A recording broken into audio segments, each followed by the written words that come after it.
নমস্কার, শুভ সকাল। আমি বোটানিক্যাল বিউটি থেকে আশিস জানা আপনাদের সামনে আজকের কিছু বগনভিলিয়া দেখাবো। আমরা যেগুলোকে কাগজ ফুল বলি, কেউ বাগান বিলাস বলেন, তাদের কিছু মাল্টিগ্রাফটিং বনসাই দেখাবো মূলত। আপনারা এই গাছগুলি আমাদের কাছে পাবেন। তো এই গাছগুলি আপনারা দেখতে দেখুন। এই মুহূর্তে আমাদের কাছে প্রচুর ফুল সমেত প্রচুর ভ্যারাইটি স্টক আছে, আপনারা দেখতে পারেন। এবং ভাইকে বলবো একদম গাছের গোড়া থেকে দেখাতে। গাছটার লুকটা আপনারা দেখুন। এরকম প্রচুর বনসাই আমাদের কাছে আছে। এই গাছগুলি কিন্তু আপনারা আমাদের কাছ থেকে এসে সংগ্রহ করতে পারেন।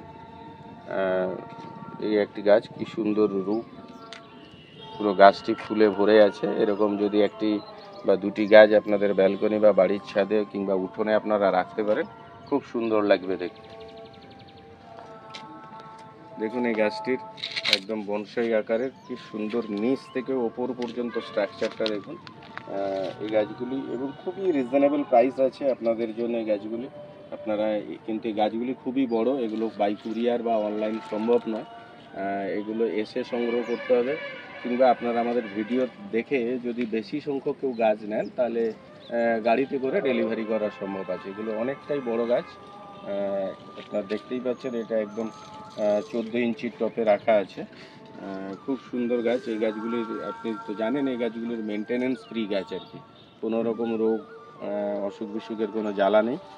এই গাছগুলি সারা বছরই কম বেশি ফুল দিতে থাকে।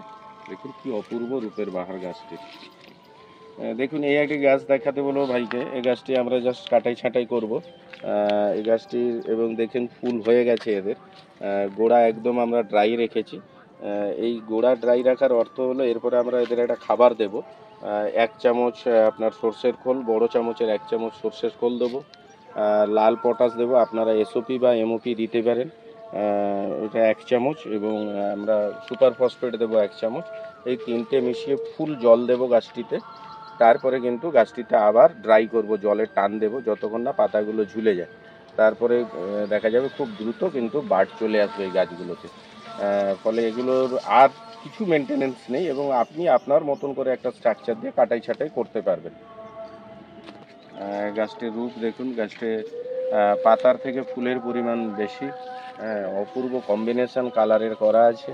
আপনারা এই ধরনের বনসাইগুলো পাবেন। এবং গুঁড়িটা দেখুন, আমি হাত দিয়ে ধরছি, পুরো 1 মুঠি গুঁড়ি আছে। এই গাছগুলি কিন্তু আপনারা এই মুহূর্তে সংগ্রহে রাখতে পারবেন। আপনার বাড়ির সৌন্দর্য কিন্তু এগুলো বৃদ্ধি করবে, এবং আপনার মনও খুব সুন্দর ভালো থাকবে ফুলগুলি দেখলে। উপরে করা আছে গাছটি, একদম ছোটোর উপরে ঝোপালো একদম বনসাই করা আছে। এবং আমি টপটি ঘুরিয়ে দেখাচ্ছি আপনাদের দিকে। দেখুন ফুলটা কি সুন্দর নেমেছে, পাতার ভ্যারিগেশন আছে, খুব সুন্দর। এটাই আপনার দেখতে লাগবে। এবং এই গাছটিতে ফুল তো আছেই, প্লাস প্রচুর পরিমাণে আরও ফুল আসছে। এপাশ থেকে দেখুন, গাছটিতে আরও প্রচুর পরিমাণে ফুল আসছে। এই ধরনের হেলদি ম্যাচিওর গাছ বনসাই, এগুলো কিন্তু আপনারা এসে আমাদের থেকে সংগ্রহ করতে পারেন।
তো আমাদের নার্সারিটা আপনারা জানেন, এটি কাকদ্বীপ, দক্ষিণ 24 পরগনা অবস্থিত। এটি NH 117-র উপরেই একদম। আর আপনারা আমাদের ইউটিউব চ্যানেলে দেখতে পাবেন সমস্ত রকমের গাছ। প্রত্যেক দিনই আমরা কিছু না কিছু গাছ সম্পর্কে বলছি আপনাদেরকে। আপনাদের যদি কিছু গাছ সম্পর্কে জানার থাকে আমাদের কমেন্টসে জানাতে পারেন। আর আমাদের চ্যানেলটি একদমই নতুন, আপনারা সাবস্ক্রাইব করুন বা লাইক দিন। আর আমাদের নার্সারিতে আসবার জন্য যারা দক্ষিণ 24 পরগনা তারা সবাই জানেন কাকদ্বীপ কীভাবে আসতে হবে। এটি লট 8 নতুন রাস্তার মোড়, তাও বলছি। আর যারা বাইরের থেকে আসবেন তারা বাসে করে আসলে ধর্মতলা থেকে আপনারা প্রচুর বাস পাবেন। এটি বকখালি, নামখানা, কাকদ্বীপ, গঙ্গাধর পাথর প্রতিমার যে সমস্ত রুটের বাসগুলো আছে, এই বাসগুলি সবই আমাদের নার্সারির উপর দিয়ে যায়। আর যদি ট্রেনে আসেন তাহলে শিয়ালদা সাউথ সেকশন থেকে আপনারা নামখানা বা কাকদ্বীপ লোকাল ধরতে পারেন। এখানে কাকদ্বীপ স্টেশনে নামলেই হবে। আর আমাদের ইউটিউব চ্যানেলে দেখবেন ডেসক্রিপশানে লিঙ্ক দেওয়া আছে কীভাবে এসে পৌঁছবেন। সেখানে রুট ম্যাপ, গুগল ম্যাপ দেওয়া আছে, আপনারা ওটা দেখেও আসতে পারেন বা আমাদের ফোনে কন্ট্যাক্ট করতে পারেন। ধন্যবাদ, নমস্কার, ভালো থাকবেন।